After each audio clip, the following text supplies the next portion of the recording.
Hey friends, you are here. I'm so glad that you are here with us at the online gathering. And if this is your very first time, I want to welcome you because The Well has been a great people and place to us and blessing many of us as we learn to stay in community, learn to stay connected, learn to grow in our faith together. So you are at the right place, and my hope is that the well will be the same blessing to you. And hi, my name is David Au. I am the Vaughn site pastor, and we're in the middle of a series called Unbelievable. Now, normally our sermon series are taught only mainly by our lead pastor, Vijay Krishnan. But this time, for the past couple of weeks in this series, it is actually a conversation between Pastor Vijay and his father. So it has been an incredibly insightful conversation where we looked into the life of Vijay's father and to see how he went from religion to having a deep relationship with Jesus. Today we're going to look at how he went from being an engineer to becoming a pastor. So it'll be an incredibly interesting and insightful conversation. We want to bless you, especially with that. Now, we understand that many of us, when we come to a worship gathering like this, we actually bring with us many things that we are thinking about, concerned about, worried about even. And so what we would like to do is to really clear the deck, or to declutter our soul space a little bit so that we make room to receive the good things that God has for you. And I want to affirm that God loves you and that God cares for you and your family. And so as we do so, let's just take some time to pause and to slow down. And we do that, if I may invite you, to just slow down your breathing by just slowly breathing in and breathing out. And as you do so, you're reminded that God is with you.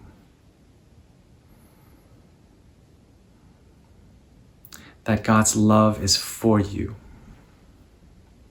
So as you continue to breathe in slowly and breathe out, that you find yourself surrounded by God's love. That He is indeed with you right here, right now. So friends, I want to welcome you once again to The Well. Now, John and the worship team will lead us into worship through some music.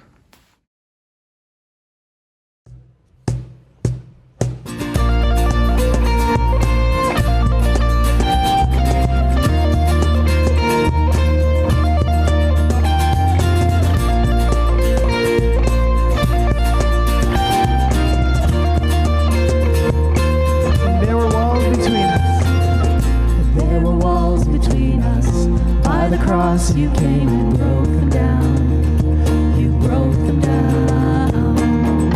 There were chains around us. By your grace we are no longer bound. We're no longer bound. You call me out of the grave. You call me into the light. You called my name and then my heart came alive. Your love is greater. Your love is stronger. Your love awakens, awakens, awakens me. Your love is greater. Your love is stronger. Your love awakens, awakens, awakens me.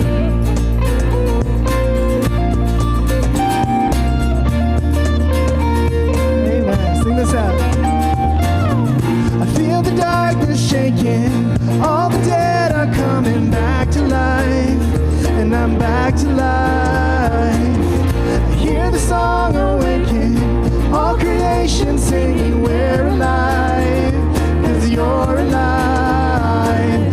You call me out of the grave. You call me into the light. You call my name and then my heart came alive. Your love is greater. Your love is stronger. Your love awakens, awakens, awakens me. Your love is great.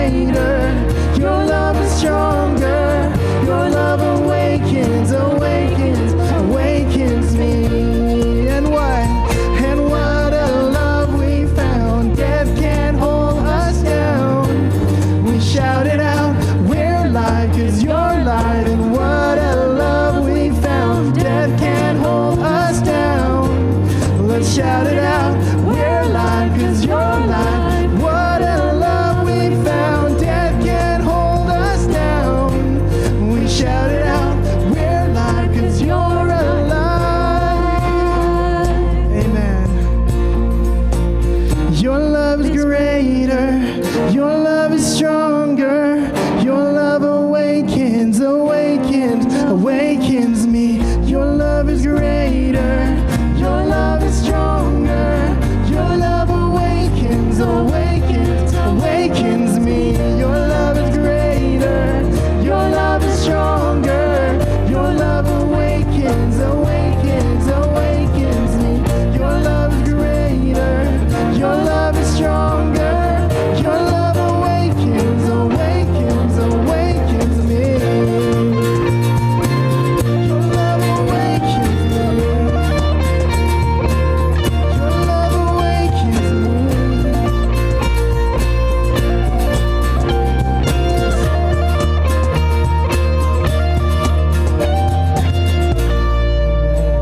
Give him praise.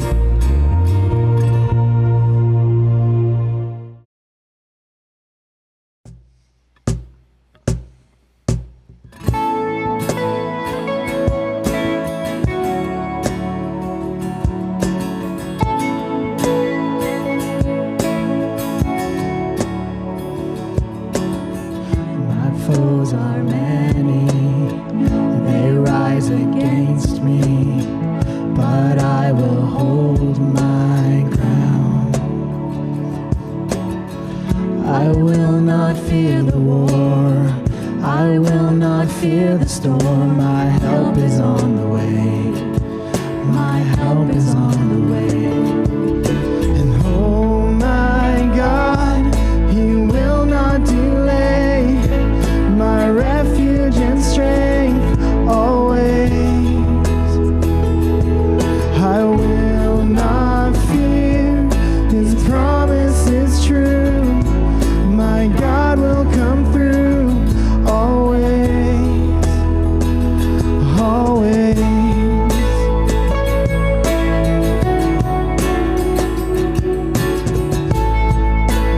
Sing, trouble surrounds me. Oh, trouble surrounds me, chaos abounding. My soul will rest in you. I will not fear the war, I will not fear the storm. My help is on the way. Sing it out. My help is on the way. Oh my God,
Welcome to Church at the Well. If you are just joining us or you're new to our family or you forgot what happened 7 days ago, we are in a mini-series called Unbelievable.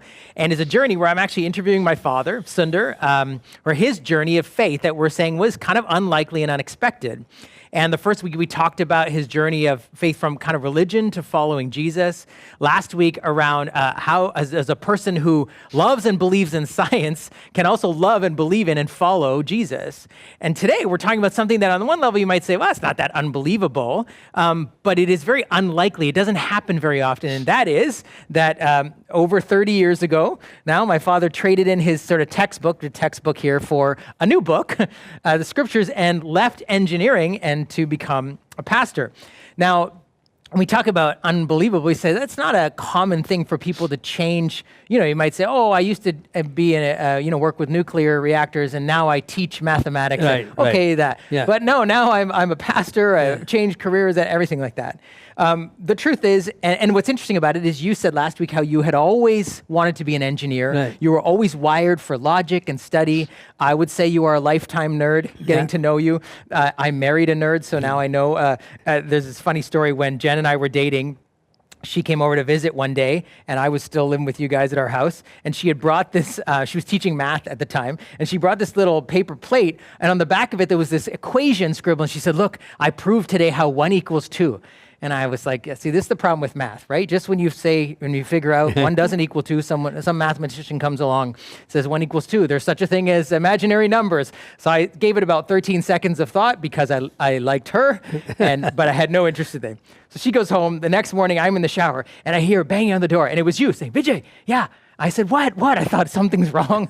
I figured out how 1 equals 2. I said, good for you. Like, call Jen. I don't even remember that. Yeah. So it was wired into you. It's a part of who you are. You love that. And yet you make this change. I remember being 4 years old, moving into a new house. The house we were moving into was the house next to our church that we had been attending, and as a part of the family, and you as sort of serving as a volunteer and things like that, but now you were becoming one of the pastors. How did that change come about? Because it's not a trajectory that people would, it's not certainly not you planned when you thought, okay, I'm going to go to IIT, then MIT, and then become an engineer, and then I'll become a pastor. Nowhere on your radar, and many people would say, oh yeah, those are two very different kinds of things to do with your life. How did that happen? Well, it all started out by a discovery of a book, which is a commentary on one of the books of the Bible that was laid out in a logical fashion that gave me great understanding of my new faith in Christ. So I began studying it. Then I had this desire to teach it to other people. Then my sphere of teaching influence began to grow gradually. We got married and settled down and started attending the church that I eventually pastored for 36 years. I was teaching an adult Sunday school class there. Slowly, my pastor would recommend me to speak every now and then at small churches that needed someone in the pulpit on a Sunday. And then when he accepted an invitation to go overseas, he really surprised me by saying, Sundar, I'm going to recommend that the elders of our church hire you as the preaching pastor in our church. Would you be interested in something like that? So it was such a natural, gradual move with never any planned transition in my career.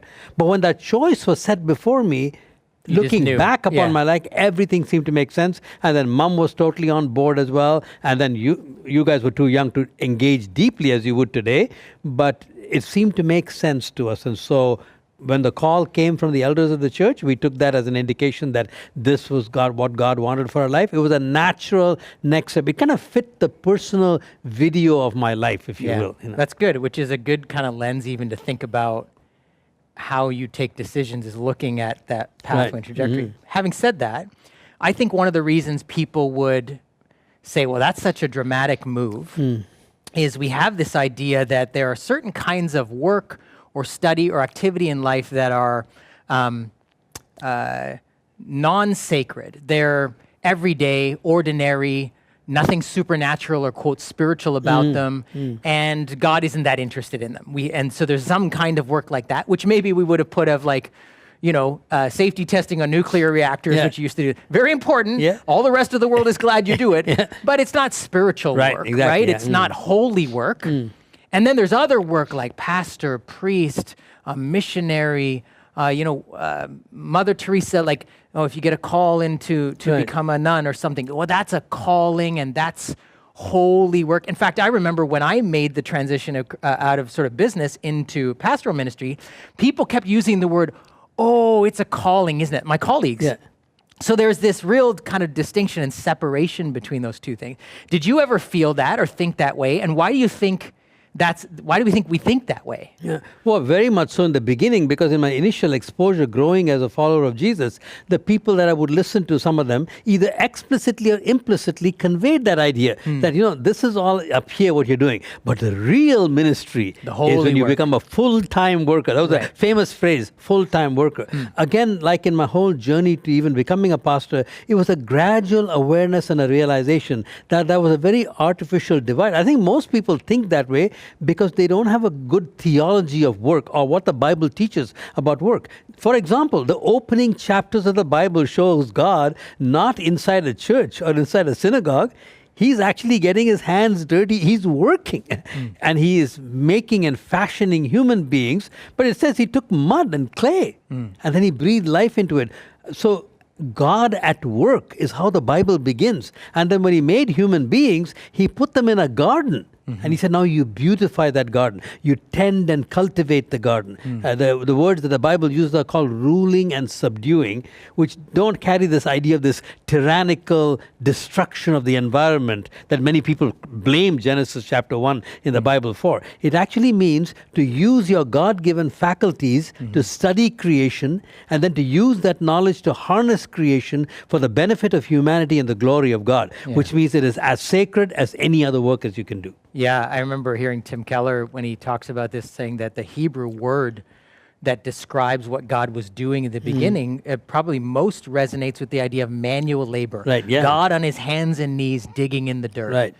And then just as he has created and cultivated, he then gives us that idea to go and create and cultivate. And the other reason I think you asked why people think like that is because of the strange ideas of heaven that we smuggled in. Yeah, Where is good. heaven? Most people will say that heaven is somewhere out there, some Up there and away in the future. And so we sing songs like, this world is not my home, I'm just a passing through, my treasures are laid up. So, no, that's completely wrong, because it's interesting when Jesus was asked by the disciples, teach us to pray. You know what he said? He says, pray this way, our Father in heaven, let your will be done on earth as it is in heaven. And the Bible doesn't speak about the divorce of heaven from earth, that we're going to leave earth and go to heaven. It talks about the marriage of heaven and earth. Heaven coming down and transforming earth itself. So those kinds of misunderstandings, I think, have what has contributed to this idea of the sacred secular divide. Yeah, that there would be that spiritual work is somehow non-material. Yeah, exactly. And in another realm, not really touching the ground. It's actually a Platonic idea, Platonic philosophy, where material and matter is evil. Gnosticism said the same thing as well. Whereas the non-spiritual soul, Plato would often talk about liberty, where the soul is liberated from the prison of the body. Yeah. The Christian faith knows no such thing. And the resurrection of Jesus Christ, the bodily, physical resurrection of Jesus, is the single biggest counter to that. Yeah. So how did that, those paradigms, I think, get broken down even as you began to look at Scripture more and study it? Like, I think, you mentioned before, like, that when you actually start to look at some of the people in Scripture, we find, like, oh, they're actually very real. And there's far more what we'd call everyday, Joes and Marys than necessarily the book full of priests and prophets. Well, it's interesting because if you would ask who's the person that we know the most about in the Bible, people might say, oh, Abraham, Isaac, the father of the Jewish faith, and the Apostle Paul, the great missionary statesman. Even the most famous of them have got, Abraham has 14 chapters devoted to him. King David had 66 chapters in the Bible devoted to him. And here's the amazing thing. Many of the Psalms, which are the songs that were written by him, talk about his interior life. So we know far more about the exterior life of David and the interior life of David, in other words, the whole person, than any other person in the Bible.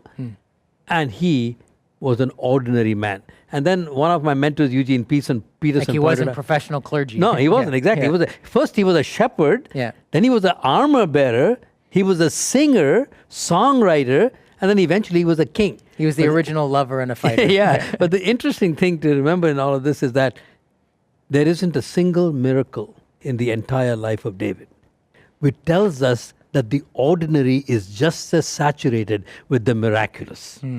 And what does that tell us about our work as engineers, doctors, lawyers, housekeepers, stay-at-home mothers, healthcare workers? All of that is sacred and crammed with the miraculous, but because it happens every day, like the sun. Nobody thinks it's a miracle. If the sun only rose once in the history of the universe, imagine what an event that would be. Right. Yeah. So I think in light of that, this, when you talk about David and the ordinary things, like we realize that most of life, in a sense, is lived in the ordinary, mundane, kind of day in, day out things, and yet not to diminish things that seem obscure, ordinary, or disconnected in our lives, right? Like David's own journey, in a sense, from shepherd, and he's writing most of the Psalms. He's written while he's an obscure nobody in the fields at night, lots of time on his hands, and then, like you said, an armor bearer and things like that. There was a connection in his story that what moments and events might have seemed obscure, unimportant, meaningless or whatever, we're all connected. And you talk about that too, in terms of like, it wasn't just a light switch flipped one day. There was a long story that God was unfolding in your life, and all of those things connected. So now when you think about actually making a change like that, right? There's risk. I think there's two things that make come to mind when you make a change like that. The risk, right? What do I have to lose, or what if I fail or whatever? And then, is it the right move? Will I be fulfilled?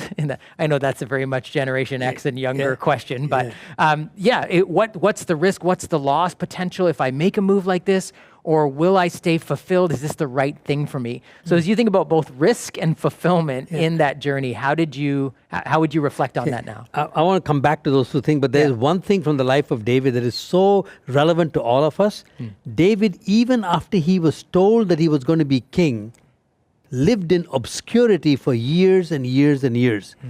Many of us struggle with obscurity in the workplace, obscurity in our chosen careers, and even for people who are in the so-called ministry as pastors, obscurity. We are dead scared of obscurity. And yet for David, how he handled obscurity was the training ground that would eventually get him into the palace. And most of Jesus' life, exactly. We only know really the details of 3 years. Most of it is in obscurity. And most of that was as a carpenter, doing the so-called secular work. So I think, and what David did in obscurity, as you pointed out, he paid attention to his soul. And he looked inside. And then he took what he found to God. If we would approach our workplaces that way, what does my interactions and my relationships at work revealing about the insides of my life? And can I take those insights to God and then shift my focus on blessing people around me? It would transform every work situation into something joyous. Yeah, that's really good. So now to your two questions on risk. I think the biggest risk for me obviously was financial, right? Because way back in 1980, at the age of 35, you and I had a couple of conversations about that. I was making $40,000 a year. I remember one time when you were 8 or 9 years old, we were walking and you said, "Dad, how much money would you be making now if you were still at Atomic Energy?" At that moment, I said, probably $70,000, $80,000. You said, "Imagine what we could have done with that." And you and I had a conversation where I said, "Okay, honey, what have we not been able to do as a result of my move to the church?" We had the biggest playground in the backyard. I had the massive parking lot for ball hockey every We night. had people give us opportunities to take vacations in places we'd never have gone. And that whole idea that God is no man's debtor came alive to me, Now, some of the things that we had done earlier, he had helped us. I read a book in 1975 called Rich Christians in an Age of Hunger. And I learned to think biblically about money and stewardship. And Mom and I decided that we would voluntarily live well below our income. Most people are living above their income. A few people live right at their income. But the key to contentment is living voluntarily below your income so you can give it away. And so that when I made this transition, and my salary kind of dropped in half at that point, or 2/3, I should say, it was something we could handle. God had shown himself. So there were some practical things we did. And then there was this miraculous provision of God's grace. And today, 40 years after that move, I can say to you, we have lacked absolutely nothing. So that's the answer to the risk question. Yeah. And then I'll get to the fulfillment. yeah, what about fulfillment in terms Yeah. of saying, okay, like you were doing something you had wanted to do for a Right. long time, and we're on a good track then. Right. You get off that, whatever ladder it is, I don't know what they call it in science, and it's not a corporate ladder, but something, Yeah. in what you were doing.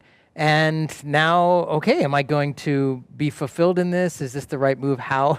Again, you reflect on it afterwards. Right. What did you see about that sense of joy and delight in what God had called you to do? I think the problem comes because we so often tie fulfillment to monetary rewards or non-monetary ones like fame, recognition, and things like that. Once you redefine life success, not in terms of those quantities, but in terms of relationships. How are the relationships in your life going? Everything changes at that point. Fulfillment comes in different direction altogether. And then when and so for me, so much of what Jesus came to talk to us about, including our relationship with him, was all about transformed relationships. And paying attention to that is number one, brings harmony and fulfillment. And the other thing I think is that doing what you were made to do. And what I was made to do was to use my gifts, God-given gifts of teaching, studying, what you call the nerdy dimensions of a person's life, and apply it to the greatest subject in the whole world, and that is God himself.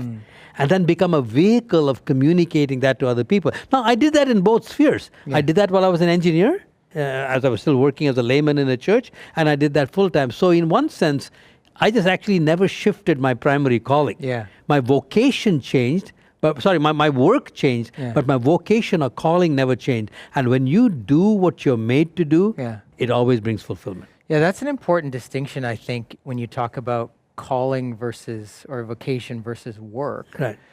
You mentioned to me before how, one of the things you understood as, okay, I've said I do to this woman who now I'm married to, Right. I have children. Right. And I have people in my Right. life. And you talked about redefining success and our orientation of energy and value in terms of relationship. Right. So in that sense, those things don't change whether you're an engineer or a pastor.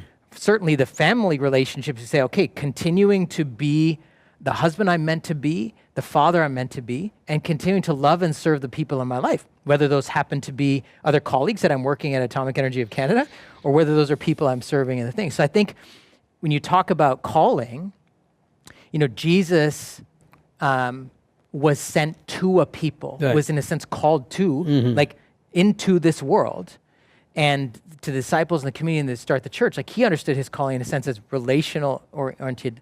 And so that's the same for us. And I think we don't often think in terms of just separating those two things a little bit. Like my work, not unimportant, but the work can change, but how and why I'm doing the work remains the same. Right, because in my case, the primary gifts, if you will, are this ability to study, harness knowledge, systematize it, teach other people, all in the context of a relationship.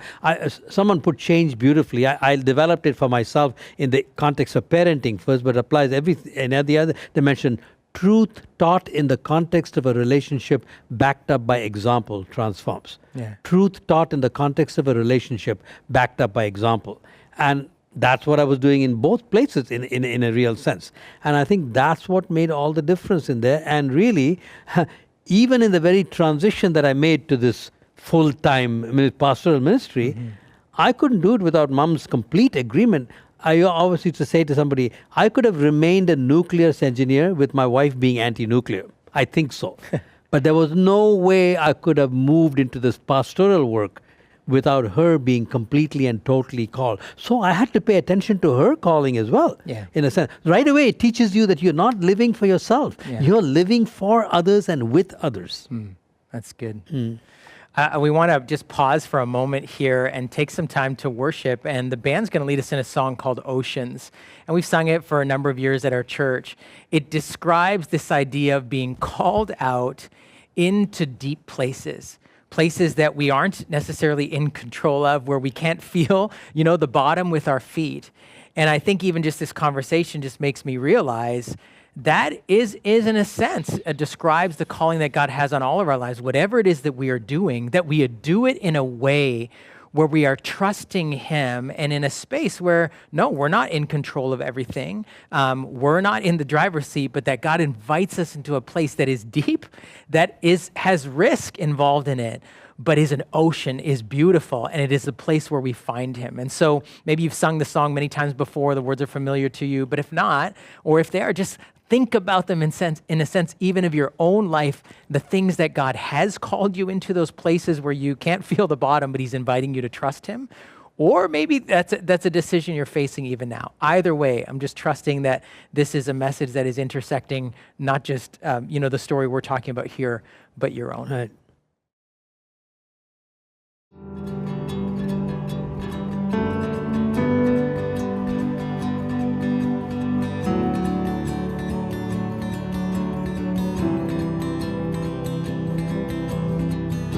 You call me out upon the waters, the great unknown, where feet may fail.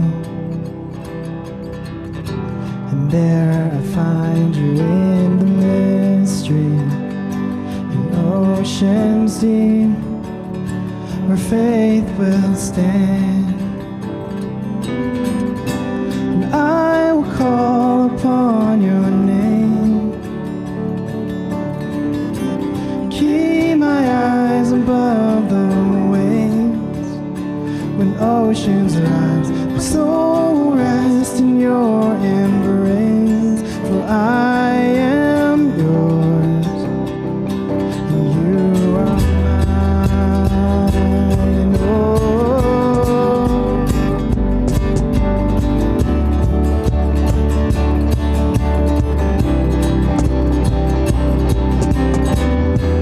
grace abounds in deepest waters. Your sovereign hand will be my guide. Where faith may fail and fear surrounds me, you never fail, and you won't start now. And I will call upon your name, and keep my eyes above the waves. My soul will rest in your embrace, for I am yours, and you are mine. Oh,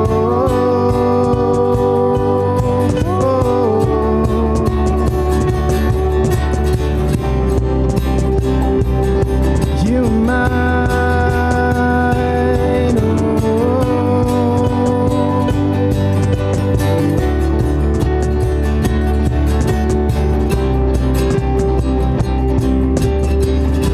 Spirit, lead me where my trust is without borders. Let me walk upon the waters, wherever you would call me. Take me deeper than my feet could ever wander, and my faith will be made stronger in the presence of my Savior. Spirit, lead me where my trust is without borders. Let me walk upon the waters, wherever you would call me. Take me deeper than my faith can be, and my faith can be made stronger in the presence of my Savior.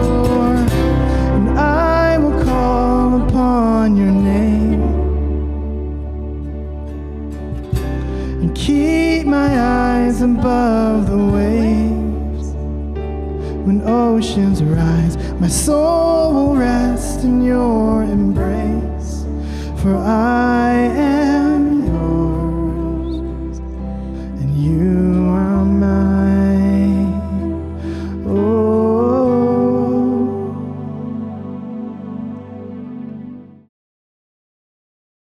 Well, just in our final kind of comments, Dad, a couple of things come to mind that I would love to just spend our last few minutes on.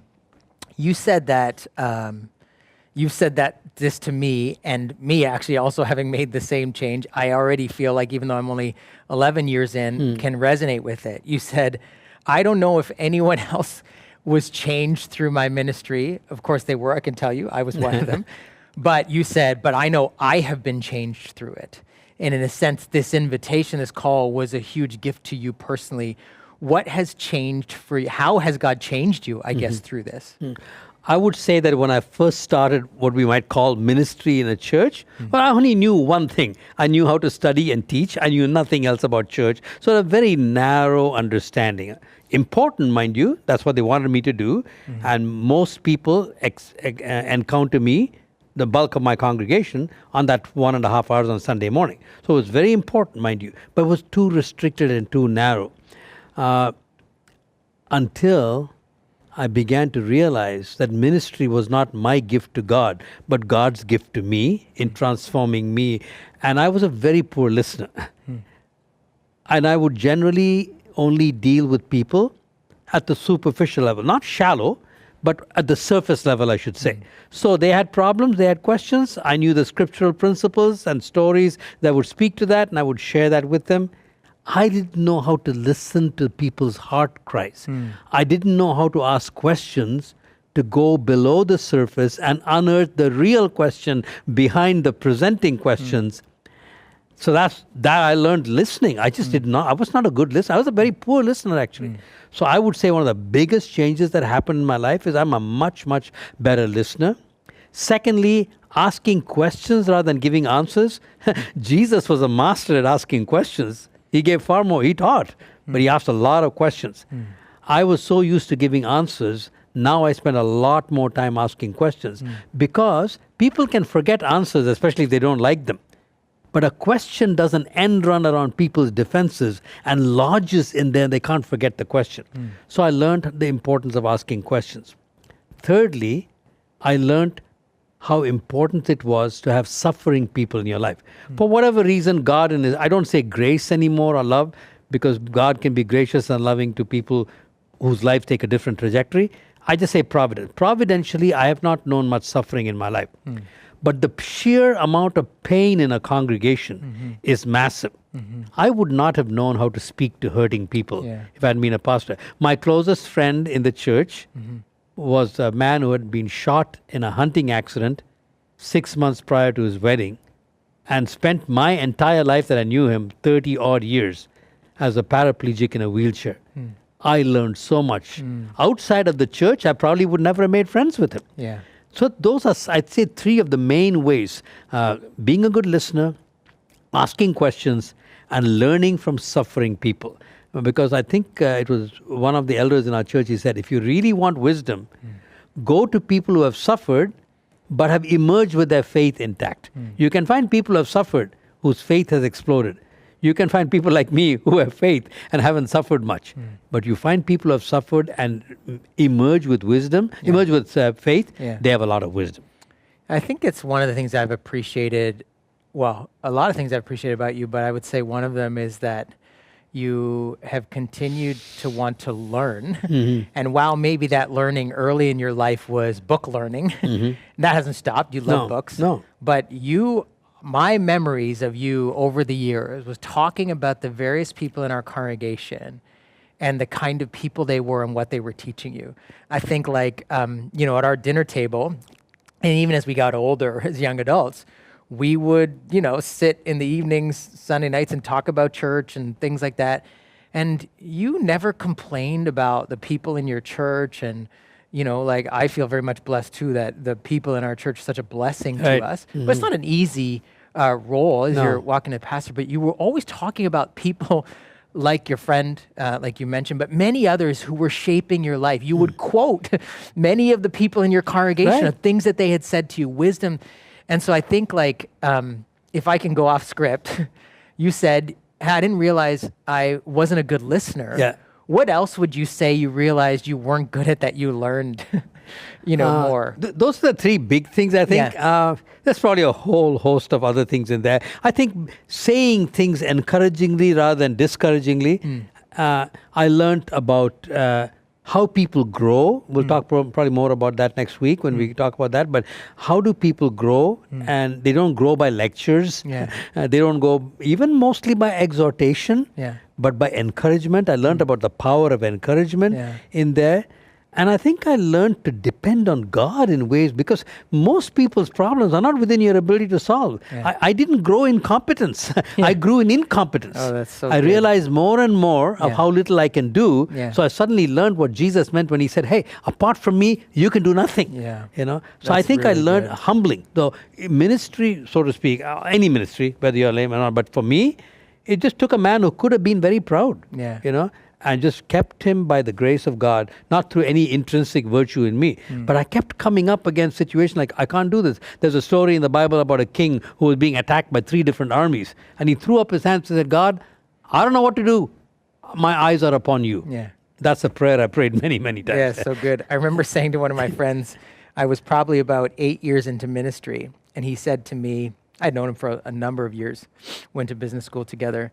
He said, so what are you learning? I said, well, either I am sinning more than I used to now that I'm a pastor, which I really hope is not the case, or, which I think is probably true, I am just so much more aware of my sin. Oh, than I that's another used to huge be. thing. And Next week we'll talk about that for But sure. you a talk lot about, more. I think that's the humility comes Yeah. from, and sin, I would say also just, and my limitations, my brokenness, totally. my weakness, you know?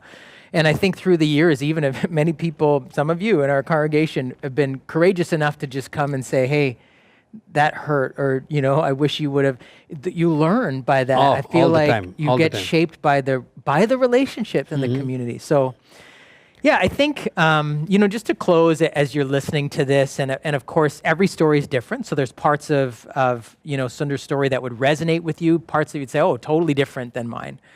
But I think a few things that I've been listening to have been affected my own story, and I want to leave with you today. One is this idea of we are all called, if I can use that word again, to be faithful. And, we talked about obscurity, how so often we feel obscure. And I think that's just true. I think one of the most pervasive marks of being a broken human being is our insecurity. And some of that insecurity is the obscurity, that we're not quite good enough, or not enough to be noticed. And certainly in a culture of likes and followers and subscribers and, fame, like that, we can feel like, or maybe you have this sense of like, oh, I never quite achieved what I thought I was going to achieve. Or maybe you're at the front end of that. Maybe you're in school and you're thinking, will I ever, become something, or that I want to be, or my parents are, or that I've seen older people that I would like to. There is this reminder in Scripture and that calling that God has in our lives to be faithful, to give ourselves, in a sense, it's not just sort of putting in time, but to give our hearts to whatever, and more importantly, whoever is in front of us. That there is that general sense of like, that is because, not only because there are beautiful things to be done in obscurity. I was reading a blog this week and they quoted the movie The Secret Life of Walter Mitty, which is kind of a funny movie, and the artist that he's chasing down, who is observing the ghost's snow leopard, and played by Sean Penn, and he's trying to photograph the leopard, and he says to Walter Mitty, beauty doesn't need or demand to be seen. And so I think that's just a reminder, there are beautiful things in front of us to do, even if it seems like no one else is looking. But also that God is at work in ways that we cannot see, even in the midst of obscurity, because we are not obscure because he sees us. And so faithfulness, knowing that there's beautiful things to be done in the middle, right in front of where we are, and that God is working in a bigger picture, in a bigger way that we can't see. Right. And, I just want to encourage you, right? When David went finally into the palace, just before that, we read in the Bible that the Holy Spirit had departed from King Saul, but it re-entered the palace when David went in. What a difference it would make to your workplace every week if on Monday morning, driving into work, you said, hey, the Holy Spirit and I are about to enter wherever you're working. Just think about that. Yeah, it's good. I think the last thing I want to leave with you too is maybe something that's a good counter perspective to this idea of being faithful. And that is, as Christians, as people made by God in the image of God, we should not be afraid to take risks. Yeah. Of all people, because we're not afraid of failing because failing is not a statement about who we are. Right. God says, you're my child, Yeah. you're my son, you're my daughter, I love you. You are a brother or a sister of Christ. That's who you are. Who cares if you fail things? It's not a statement about your value. And so we should not be afraid. And we should not be afraid because we know money isn't everything. So I can live with it, I can live without it. And in the end, you don't take any of it with you. And there are riches for us in the life to come that will far outweigh this. So we don't need to be afraid of that. And I think, I remember reading Tim Keller's book, Every Good Endeavor, and he described work. And with this, we'll close. He said, when we think about God, you mentioned, Dad, the garden and God the gardener and putting people in a garden. He said the difference between a gardener and a park ranger. A park ranger is meant to keep everything as it is. Don't move the wood chips off the side onto the path. Don't cut down trees and rearrange things. Like they're making sure nothing moves. But he said a gardener is always moving things to find better soil, the right sun, the right light, certain plants, certain things grow well here, other things. So that idea of cultivating inherently involves risk, moving things, moving ourselves, taking risk. And so I think bringing alongside this idea of faithfulness and obscurity because God sees, but also no fear in taking risk, in joining God in the great unknown, right? Where our feet may fail. Are two things, I think, beautiful things that we can bring together. And I see them in your story. So Dad, thanks so much for being vulnerable, for being open, for sharing and having this conversation. And I trust that it's been a blessing for you. Right. And as always, we just encourage you, if there are others that you think could benefit from this, by all means, please share it with them. I want to close just with that blessing of you having a renewed sense of passion to be faithful where you are, in the time where you are, but also a blessing of that God himself would blow away the clouds of fear in your life that might be holding you back from living and thinking and taking risks that he's inviting you to take. Hey church, before you go, there are actually a few things that I want to let you know to kind of keep you connected to what's going on at the well. That will help you as well, especially Good Friday and Easter are coming up. And so I would like to just tell you more about it. But before that, if you are new here, we want to get to know you a little bit more. So please do reach out to thewell.ca/new here. Fill out a little bit of information. We will be in touch shortly. And by the way, welcome once again. And also the second thing I want to bring to your attention is that our in-person worship services have been open, and we call it, the watch party as well, because we're mainly going there to actually worship together as we watch some videos that will lead us into worship, but we are doing it together. And that is very important. My experience has been for the past week at the Fawn site is that it's so good to be seeing people's faces. It's to be greeting one another and to be praying together. And it's just irreplaceable on a Sunday morning. So I would like to welcome to like to invite you and to encourage you to actually go to pre-register for our Vaughn and King worship services. So please go to thewell.ca/in-person to pre-register. There will be guidelines and all the COVID measures that we need to take is also on that website as well. So please do go there. Now the next item is, because it's Easter, now this is also a good time to think about getting baptized. So if you're someone who is considering really to make a personal decision to commit to Jesus in an even deeper way through baptism, this is a really beautiful time. It's a great time to do it. And baptism is a personal decision of commitment and faith to Jesus, but it's also really saying to God and to those around you that you are now part of a faith community. And so it's really both and. It's personal, but it's also communal. So I would like to invite you to consider that. And if you would like to find out more information about that, or if you are considering to get baptized, please do go to thewell.ca/baptism and let us know there.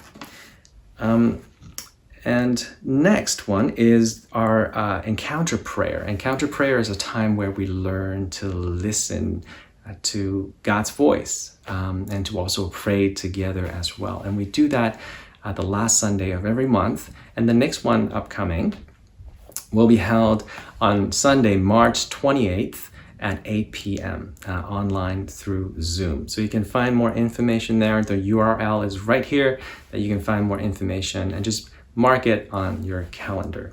Now, finally, we have Good Friday and Easter coming up. Now, the good thing about this year, well, it is actually our second time celebrating Good Friday and Easter in a pandemic. I know a lot of us feel like, oh, I can't believe we're celebrating, our second Easter.